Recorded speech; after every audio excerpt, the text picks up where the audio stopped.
बघत चला. Practice set 3.3 आपला चालू आहे. काल आपण प्रॉपर्टीज बघितल्या. काल कोणकोणत्या प्रॉपर्टीज बघितल्या होत्या? प्रॉपर्टीज ऑफ 30, 60, 90 डिग्री अँगल आहे की नाही. त्यानंतर 45, 45, 90 बघितली. त्यानंतर मेडियन आणि त्याच्यानंतर चौथी बघितली होती median of right angle triangle. या 4 प्रॉपर्टीज आपण कालच्या याच्यामध्ये पाहिल्या होत्या. आता त्याच्यावर आधारित असणारा जो प्रॅक्टिस सेट आहे तो प्रॅक्टिस सेट आपण आता पाहणार आहोत.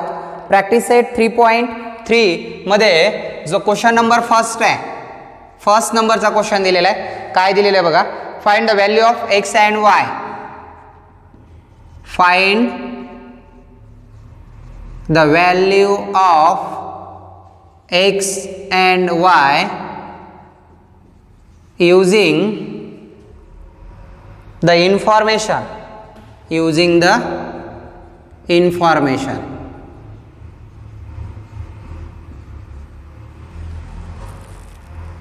Find the measure of angle ABD. Find the measure of angle. Find angle ABD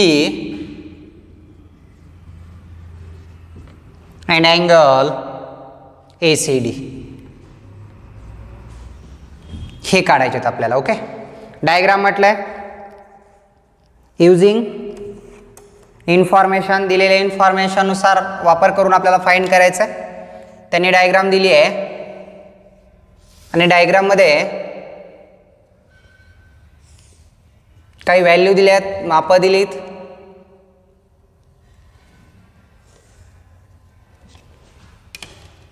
त्याच्यानुसार आपल्याला अँगलचे मेजर काढायला सांगितले. काईटच्या स्वरूपात डायग्राम दाखवली आपल्याला.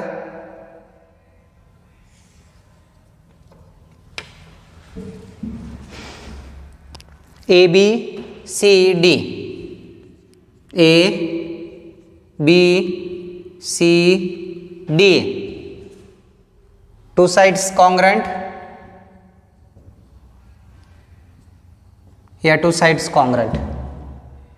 X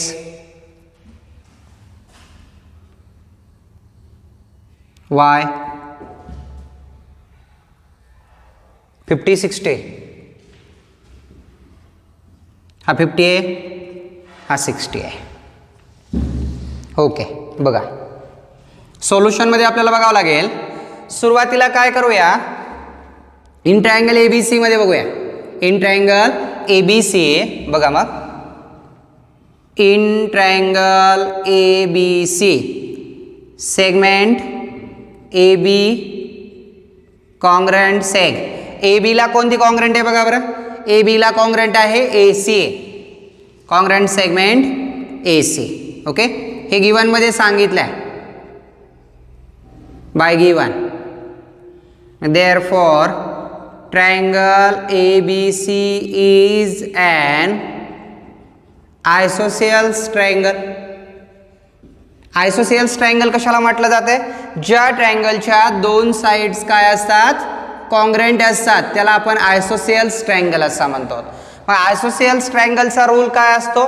angle opposite to congruent sides are congruent. जी कॉन्ग्रंट 2 साइड असतात या साइडचे अपोजिट अँगल पण कॉन्ग्रंट असतात. या साइडचा अपोजिट अँगल हा आहे आणि या साइडचा अँगल हा आहे.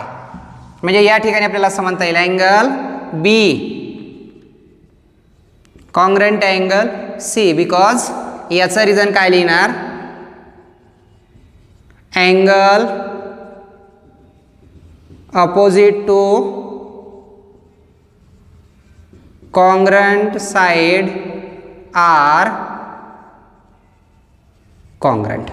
Angle opposite to congruent side are congruent. Therefore B जो आहे तो एक्स. मग एक्स इज इक्वल टू काय येणार, 50 डिग्री. पहिले एक्सची व्हॅल्यू भेटली. एक्स किती आला, 50 आला.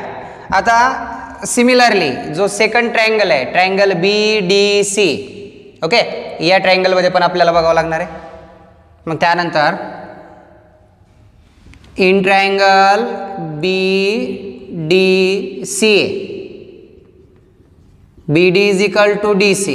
Therefore, angle DBC, angle DBC, congruent angle DCB, DCB याचं पण रिझन काय येणार, अँगल अपोजिट टू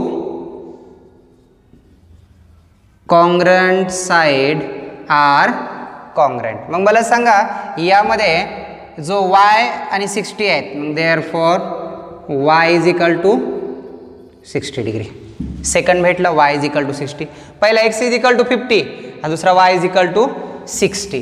आता याच्यानंतर पण आपल्याला काय केलंय त्यांनी की विचारलंय find the measure of angle ABD.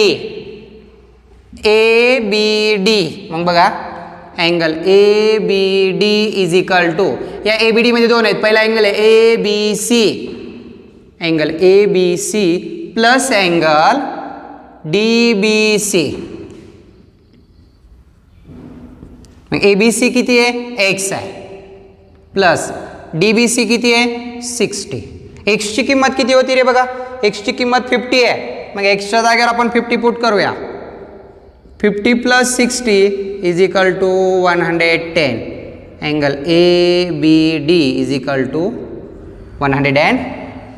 Similarly angle ACD is equal to 50 plus y. 50 plus y किती आहे, y is equal to 60. 50 plus 60 is equal to 110. Angle ACD is equal to 110. या स्वरूपामध्ये जो आपल्याला दिलेला जो पहिला क्वेश्चन होता आहे की नाही प्रॅक्टिस सेट 3.3 मधला, तो या स्वरूपामध्ये होता. म्हणजे या ठिकाणी आपल्याला आयसोसेल्स अँगल्स ट्रायंगलची प्रॉपर्टीज वापरावं लागणार होती की नाही. म्हणजे angle opposite to congruent sides are congruent. या दोन साइड कॉन्ग्रंट आहेत म्हणून या साइडचा अपोजिट अँगल आणि या साइडचा अपोजिट अँगल हे दोन कॉन्ग्रंट असणार. हे दोन साइड कॉन्ग्रंट आहेत म्हणून याचा अपोजिट अँगल आणि याचा अपोजिट अँगल कॉन्ग्रंट असणार. या स्वरूपामध्ये जो प्रॅक्टिस सेट 3.3 होता त्यातला फर्स्ट नंबरचा क्वेश्चन या स्वरूपामध्ये होता. ठीक आहे. आता याच्यानंतरचा जो सेकंड नंबरचा क्वेश्चन आहे तो बघूया. प्रॅक्टिस सेट 3.3 मध्ये जो सेकंड नंबरचा दिलेला आहे आपल्याला आहे की नाही, तो क्वेश्चन बघू. बघा सेकंड नंबरचा दिलेला जो आहे तो राईट अँगल ट्रायंगल म्हटलं होते आहे की नाही. त्याच्यामध्ये आपल्याला राईट अँगल ट्रायंगल दिला आहे त्यांनी आणि त्यामधल्या मीडियनची लेंथ म्हटलं आहे. म्हणजे राईट अँगल ट्रायंगल काढा, त्यामध्ये जी मीडियन असणार आहे तर त्या मीडियनची लेंथ किती असाल म्हटलं आहे. आपण बघा एक काल प्रॉपर्टीज बघितला होता, पहा कोणता प्रॉपर्टीज बघितला होता, median in right angle triangle. काय असतं बरं, लेंथ ऑफ मीडियन किंवा draw median on the hypotenuse is half length of their hypotenuse, length of hypotenuse. हायपोटेनियसच्या लेंथच्या हाफमध्ये लेंथ असते कोणाची, मीडियनची. पण ती मीडियन कुठे ड्रॉ केलेली असली पाहिजे, ऑन द हायपोटेनियस, हायपोटेनियसवर ड्रॉ केलेली पाहिजे आहे की नाही. तर त्या मीडियनची लेंथ मात्र हायपोटेनियसच्या हाफमध्ये असते आहे की नाही. या स्वरूपामध्ये तो दिलेला आपला क्वेश्चन जो होता तो त्या स्वरूपामध्ये दिलेला होता आहे की नाही.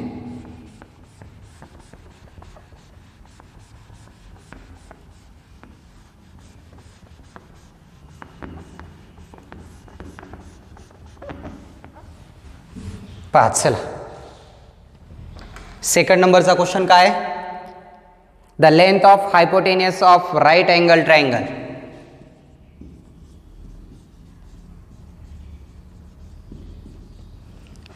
The length of hypotenuse, length of hypotenuse, the length of hypotenuse of right angle triangle, of right angle triangle is 15,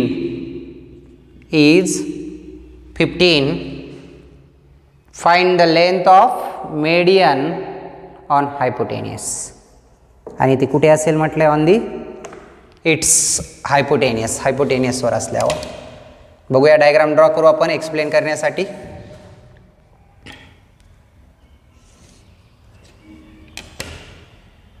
हा राईट अँगल ट्रायंगल आहे, कन्सिडर करू आपण. ABC आहे असं गृहीत धरू. ट्रायंगल बी सी हा परपेंडिक्युलर आहे ऑन द हायपोटेनियस, सॉरी ती मेडियन आहे. डी आणि हायपोटेनियसची लेंथ किती आपल्याला 15 नाही म्हणताय 15. बघा कन्सिडर करूया. Let suppose triangle ABC is right angle triangle. Angle ABC is equal to 90 degree. Therefore hypotenuse जी आहे ती AC is equal to 15 centimeter. BD is median. BD is a median आणि ही BD जी आहे median on the hypotenuse. Hypotenuse वरची ती median आहे on the hypotenuse. Okay, मग याची length म्हटलंय B D is equal to half of the hypotenuse A C. मग आता याचं रिझन काय लिहावं लागणार आपल्याला. Length of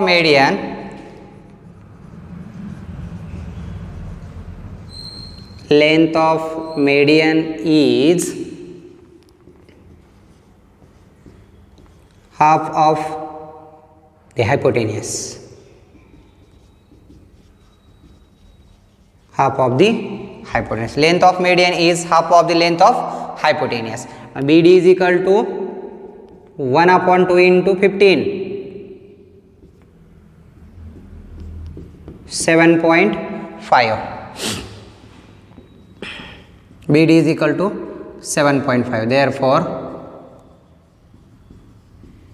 length of median is equal to 7.5 centimetre. म्हणजे मेडियनची लेंथ किती असणार मग 7.5 सेंटीमीटर. का तर मेडियनची लेंथ ही हाफ ऑफ द हायपोटेनियस, हायपोटेनियसच्या काय असते हाफमध्ये असते, म्हणून आपण त्याला म्हणू शकतो हाफ ऑफ द हायपोटेनियस. ठीक आहे. आता याच्यानंतरचा जो क्वेश्चन नंबर 3 आहे तो बघूया. बघा क्वेश्चन नंबर 3 काय म्हटलंय. In triangle P Q R triangle आहे आणि राईट अँगल ट्रायंगल आहे म्हटलंय, ठीक नाही.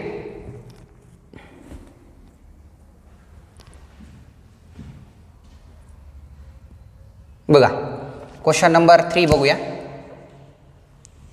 त्यामध्ये जो आपल्याला 3 नंबरचा क्वेश्चन दिला प्रॅक्टिस सेट 3.3 मध्ये.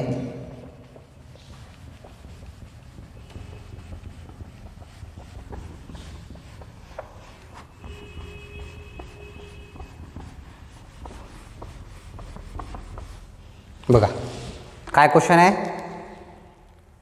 दिलेला आपल्याला तो. In triangle P Q R angle Q is equal to 90 degree. Angle Q किती आहे 90 डिग्री आहे.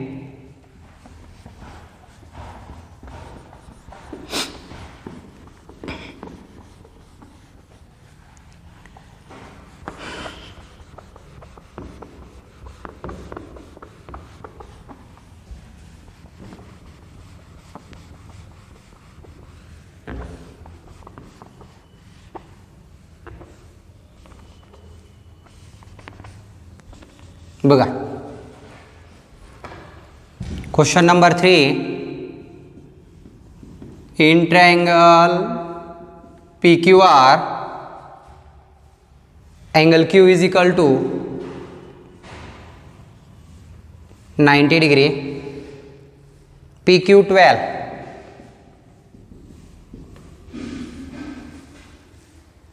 क्यू आर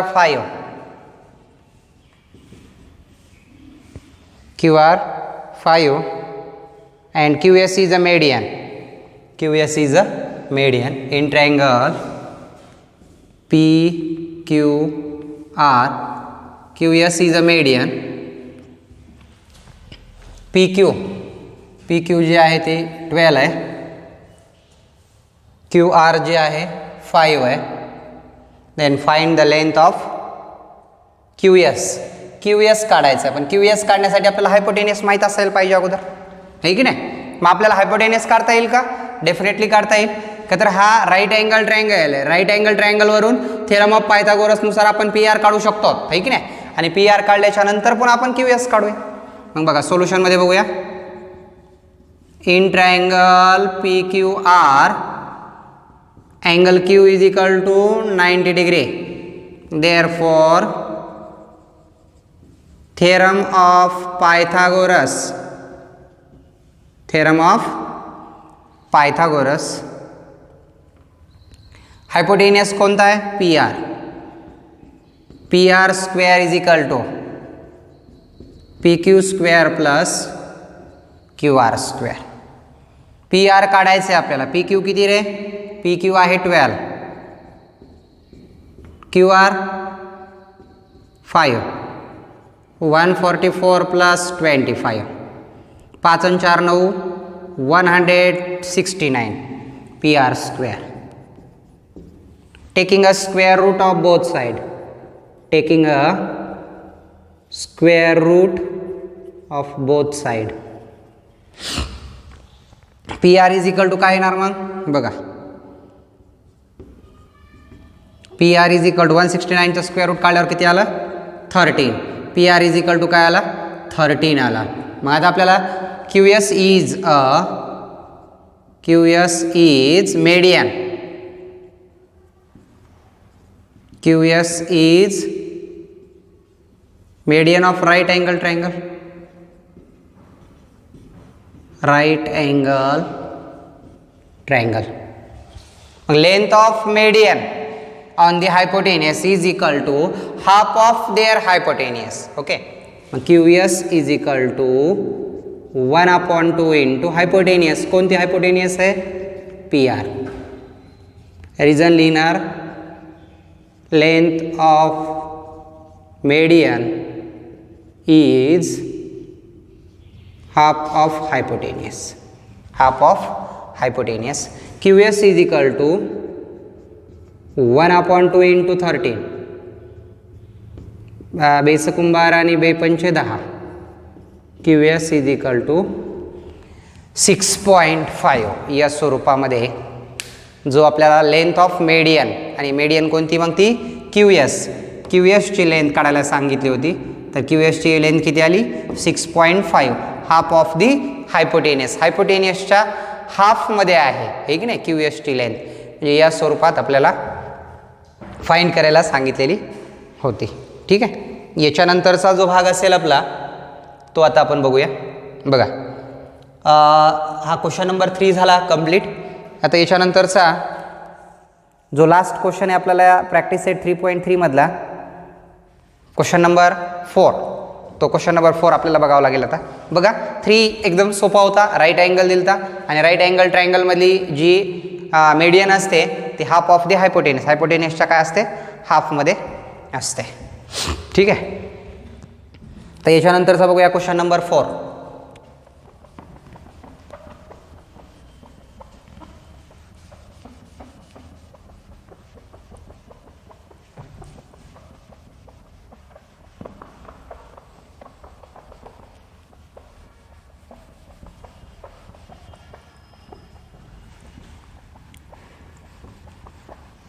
बघा आपल्याला जे दिलेला प्रश्न आहे क्वेश्चन नंबर 4.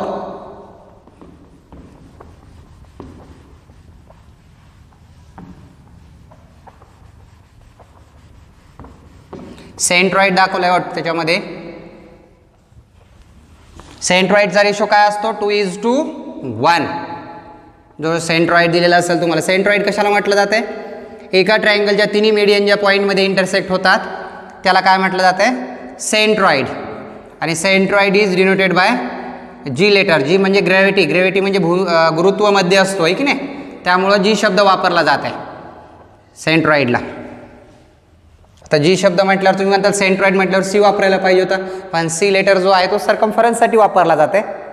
त्यामुळे त्या ठिकाणी आपल्याला जी लेटर वापरावं लागतं. डायग्राम दिली आधी. डायग्राम अगोदर ड्रॉ करून घेऊ.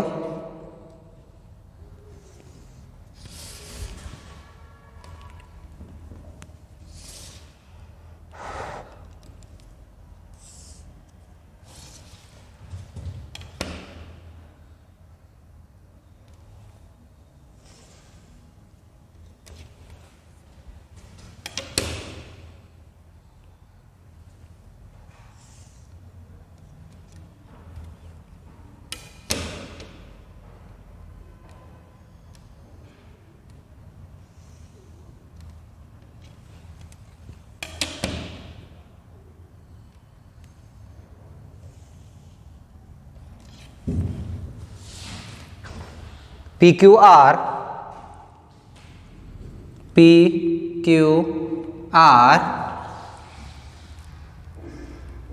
टी, तो जी आहे. काय म्हटलं बघा, point G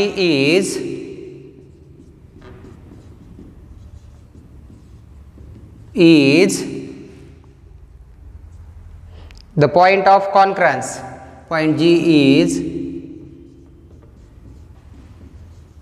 the point of concurrence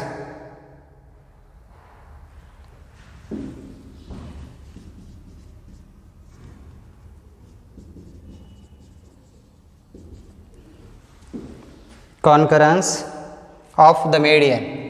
Concurrence of the median of triangle PQR. Median of triangle PQR. If GT is equal to 2.5, GT 2.5, find the length of PG. Find the length of PG and PT. PG and PT आपल्याला काढायला सांगितलंय. बघा, solution मध्ये आपल्याला असं म्हणता येईल, point G is concurrence of the median triangle PQR. म्हणजे PT is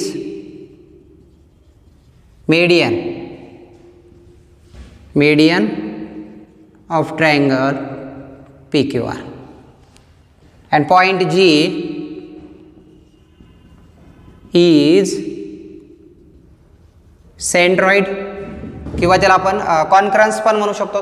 कॉन्करन्स म्हणजे सेंट्रॉइड, आणि सेंट्रॉइडचा जो रेशो असतो आहे की नाही, त्यामध्ये आपण त्याला रेशो जो म्हणतो आपण सेंट्रॉइडचा, आहे की नाही.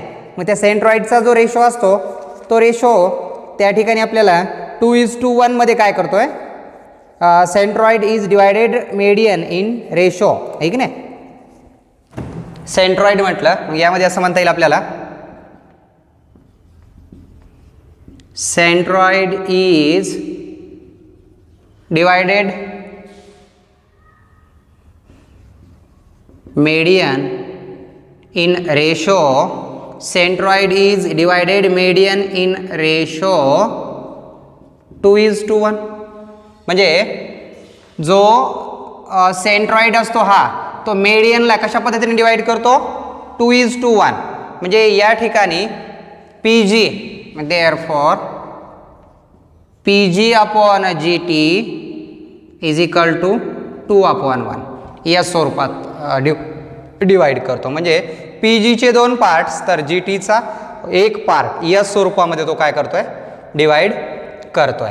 मग आता आपल्याला या ठिकाणी जर असं कन्सिडर केला 1 into PG is equal to 2GT, twice of GT. आपल्याला मेजर कोणाचं दिलंय, GTचं दिलंय. मग PG is equal to, बघा, PG is equal to 2 into GT किती आहे, 2.5. PG is equal to 25×2=50, 5.0. म्हणजेच PG is equal to काय आला, 5 आला. PG फाईंड करायला सांगितलं होता, PG भेटला. PG आणि PT म्हटलंय पुन्हा अजून. आता PG भेटला 5, आपल्याला कोणता काढायचा आहे, PT का, हा PT काढायचा आहे.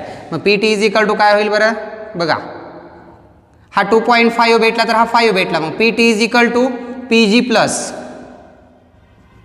plus GT.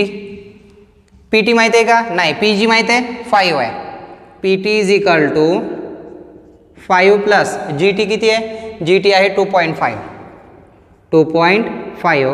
therefore PT is equal to 5 plus 2, 7.5. म्हणजे PT भेटला 7.5.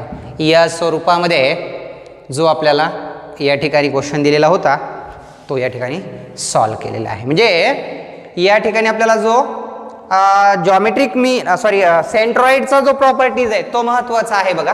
तुम्हाला माहीत असायला पाहिजे जनरली सेंट्रॉइड आपण 8th स्टँडर्डमध्ये बघितलं होतं की सेंट्रॉइड जो असतो तो centroid divide of median in ratio 2:1. कोणत्याही मेडियनला जो सेंट्रॉइड असतो तो डिवाइड करतो, पण कोणत्या रेशोमध्ये डिवाइड करतो? Centroid is divided by median in ratio 2:1. 2:1च्या फॉर्ममध्ये तो त्याला काय करतोय? डिवाइड करतोय. म्हणजे या स्वरूपामध्ये जो आपला प्रॅक्टिस सेट होता, प्रॅक्टिस सेट 3.3 तो या ठिकाणी काय झालाय? कंप्लीट झालाय. आता याच्यानंतरचा जो नेक्स्ट पार्ट असेल तो आपण आता काय करूया? उद्याला घेऊया. चालतंय? थांबू आपण या ठिकाणी. बाकीचं जे आहे ते उद्याला घेऊया. चालतंय?